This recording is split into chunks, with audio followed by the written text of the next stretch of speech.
Let's talk about some of these new faces at the helm of pretty prominent D2 football programs across the country, and where better to start than the new guy, quote unquote, air quotes if you're not watching this one, in charge of the ore diggers at Colorado School of Mines, that being Bob Stitt. And I say new guy in the air quotes because this is not his first time leading the program. He has a record of 108-62 during his 15 seasons leading the Mines football program. He first arrived in Golden in 2000. You see the quote right here. This is on his return.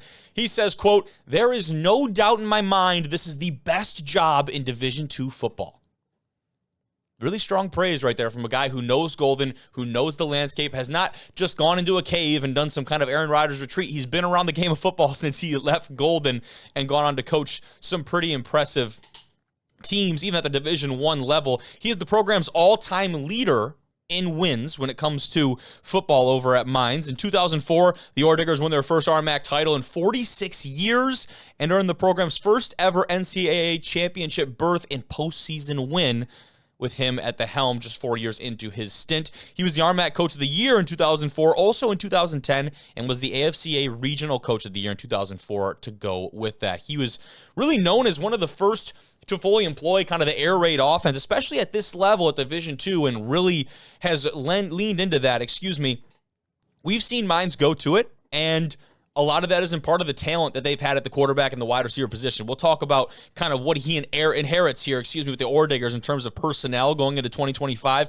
But you talk about in recent history what this offense has been able to do with a man like John Matoka under center calling the shots, so to speak, for this Ore Digger attack. You talk about two wide receivers this last year on the outside in Shield and McLeod that are pulling down just incredible balls, large catch radius, big-time threats down the middle of the field. And it feels like this coaching style is certainly going to fit in up there with what they've had going on offensively with this Ore Digger attack. But what is he picking up with the Ore Diggers in terms of personnel coming back to pick this team back up to keep them kind of in the national field, national contention? Because back-to-back years, they made it to the national championship game. Couldn't get it done on the biggest stage.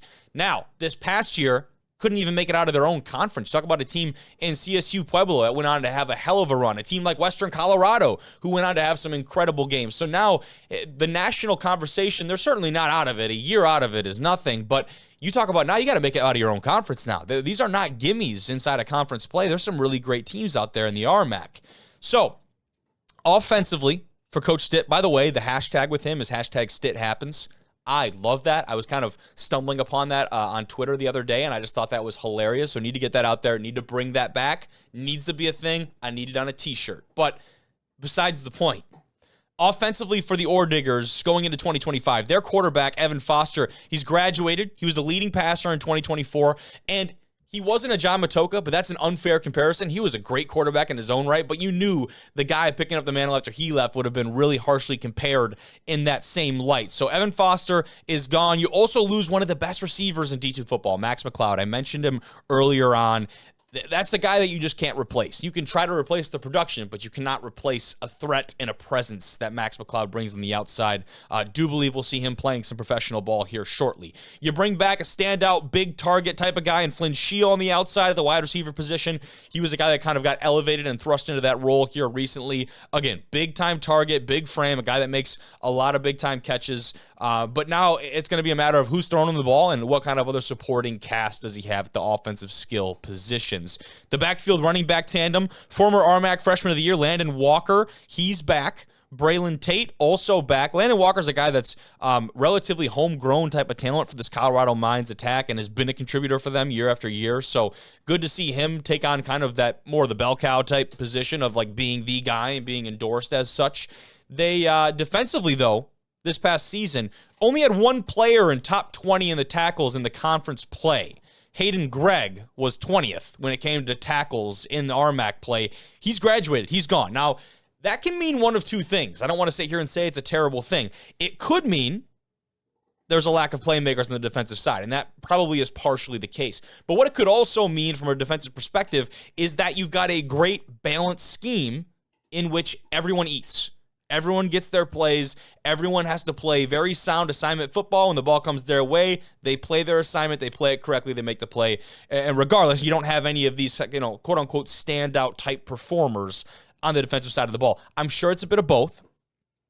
But what I also know about this defense going into 2025 from watching them play last year and just looking at, just numbers and box scores, they struggled to get to the quarterback really, really badly. They were one of the worst in the RMAC, and that was kind of the downfall, I think, partially of this defense is their inability to go and get pressure. So can they address that going into 2025? How do they do that? Is it homegrown talent? Is it in the transfer portal? Is it some new kind of technique or a coaching style? Does he bring in someone from the outside to really harp on that? And you've seen kind of a resurgence or just a surge of these defensive pass specialist branded coaches that are making waves at the college football scene across all levels, but struggling to get to the quarterback. That's a big piece for them. Another one, generating turnovers. They were one of the worst in the RMAC. 7 interceptions last year, 4 forced fumbles. I believe only 3 of those were recovered by their defense. So when you have 10 takeaways on the year, that's not good enough, especially when you're going to be in these games. We talked about the CSU Pueblos and the Westerns of the world. You want to make it into the playoffs and go on a deep run with this Mines team. You're going to have to generate more turnovers than that. They've not been able to do that in the past. And then finally, the note for them is,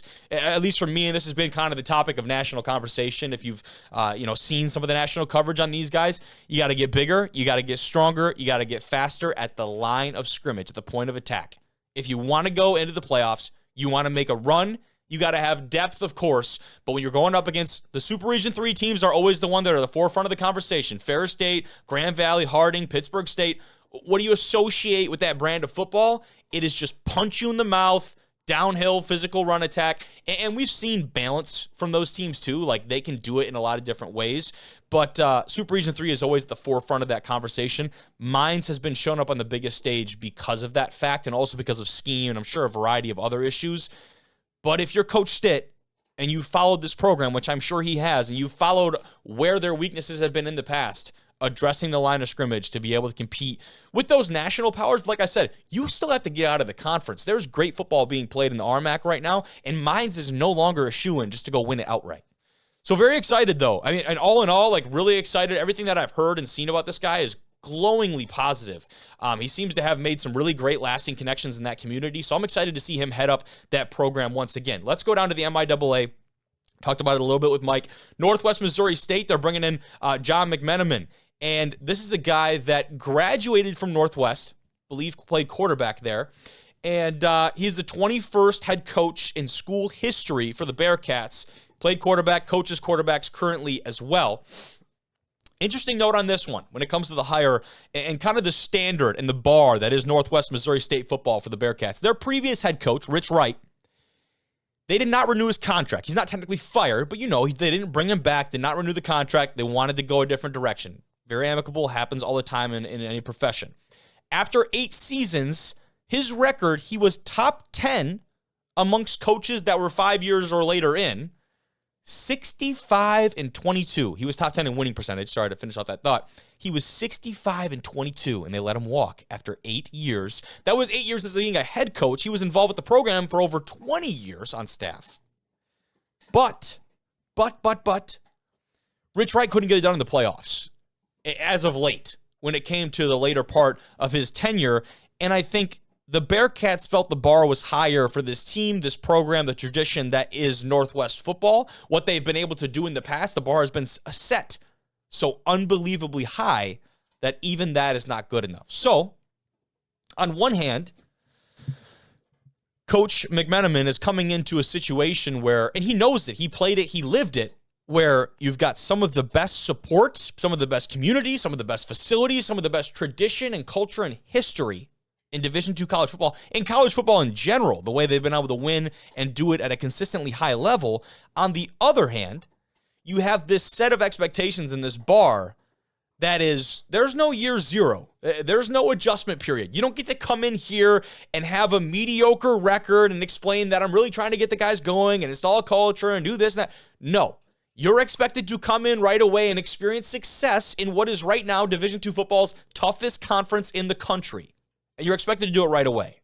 So there's two very different sides of that. Now, what he has going for him coming into this role, is a wealth of experience. Talked about playing at the D2 level. He's coached the D2 level as well. Head coach at Wayne State, Nebraska over in the NSIC. He was the offensive coordinator at Central Missouri, MIAA foe there. They were the number 2 ranked offense in D2 during his stint with the Mules. That seems pretty important.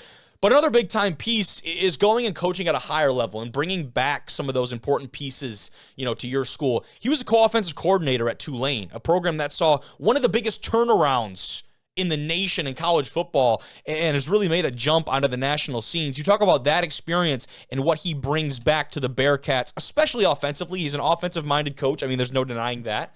But just as a team, what he takes away from, one, having the head coaching experience at the D2 level already. The NSIC is no joke of a conference. Talking about already coaching in the MIAA over at Central Missouri, who's one of the better teams inside of this conference.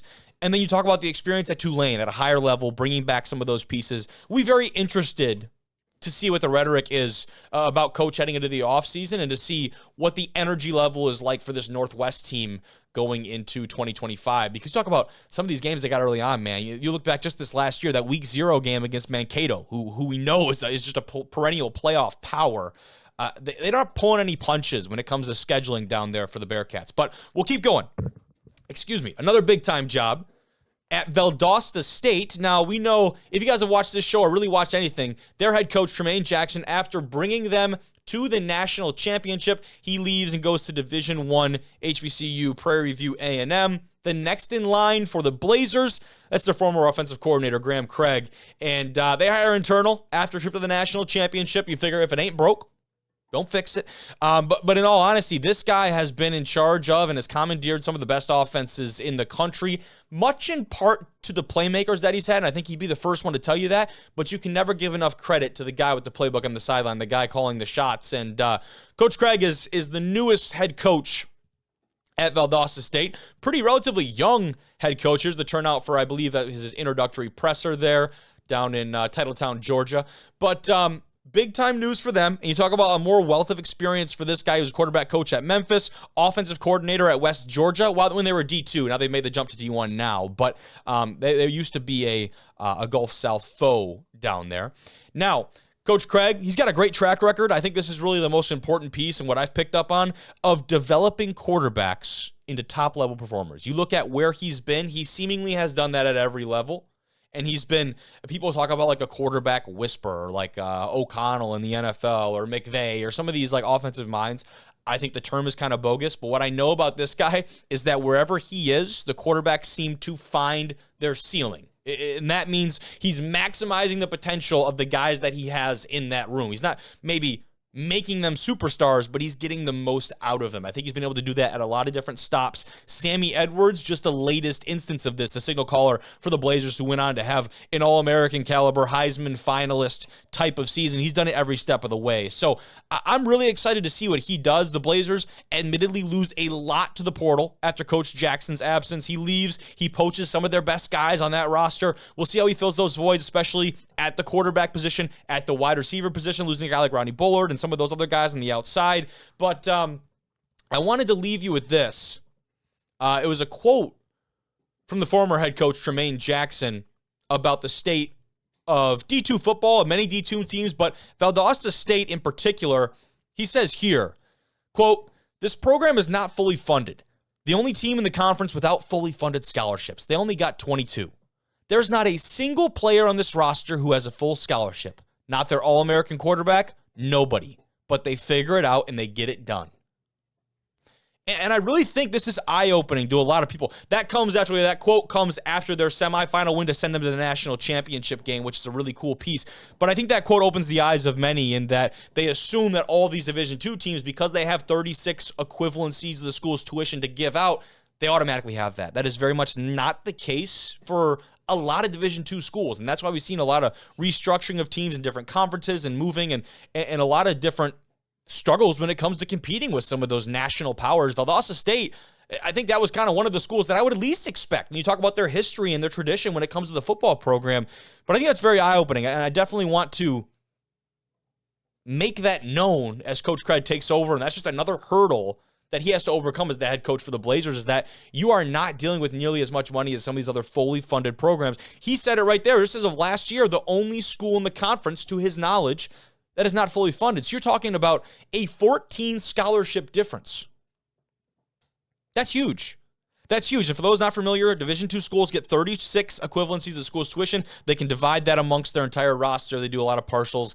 You don't typically see a ton of full ride scholarships at the D2 level because kids will get money from FAFSA or academic money, and that kind of fills in the difference. But very interesting kind of set of criteria there, and I wanted to make sure that was known before we really finished off in that conversation. Now, I want to stay in the Gulf South right here. I want to go over to what I would call one of the quiet powers of the South, that being West Alabama. And this is the video that they dropped on their Twitter, welcoming in the man right there, Scott Cochran, who is going to be the new head coach of West Alabama football, UWA.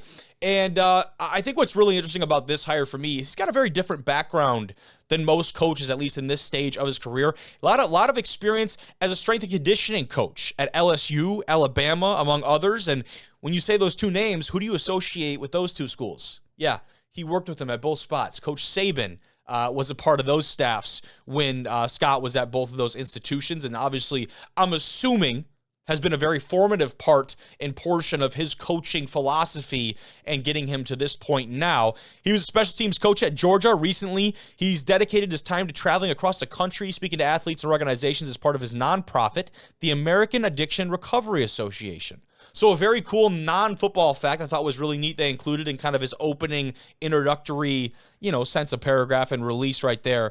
And just seems, again, from everything I've seen, seems to be a lot of optimism about this hire. Another program that is not in the dumps whatsoever has just finished 2024 9-2 last year. This UWA team has, like I said, been a quiet power down south, and that they maybe have not had the most amazing success as a very recent history on the national stage. Because you talk about teams in their conference like Valdosta, like West Florida, that have maybe taken a little bit of that spotlight. They've been right there. They're very much in the running for that same kind of caliber of team. They beat West Florida last year. A little bit of a down year for the Argonauts, you could argue. We got robbed of a great potential game happening between them and Valdosta because of the hurricane, which I was very not excited about at all. But for Coach here, I think this is a very, very great opportunity for him to go in and to bring this program to the next level. And this has got to be one of the more appealing jobs when it comes to the D2 football level. When you talk about the geographic landscape of where West Alabama is located, you talk about the selling points and also just the winning. Like, there's not a lot of head coaching jobs open right now where they're coming off of a 9-2 season. There's not a lot of head coaching jobs where you've been in the plus the last couple of years. That's not usually why people move on from head coaches. So I think there's a lot of upside to this job. I'm excited to see what he does with it. But like I said earlier, a lot more D2 head coach openings than what I've just mentioned. Let me know in the comments who else I should definitely cover, dive into. I'd like to get to all of them. I'd like to have them all on the show. Let's see if we can make that happen.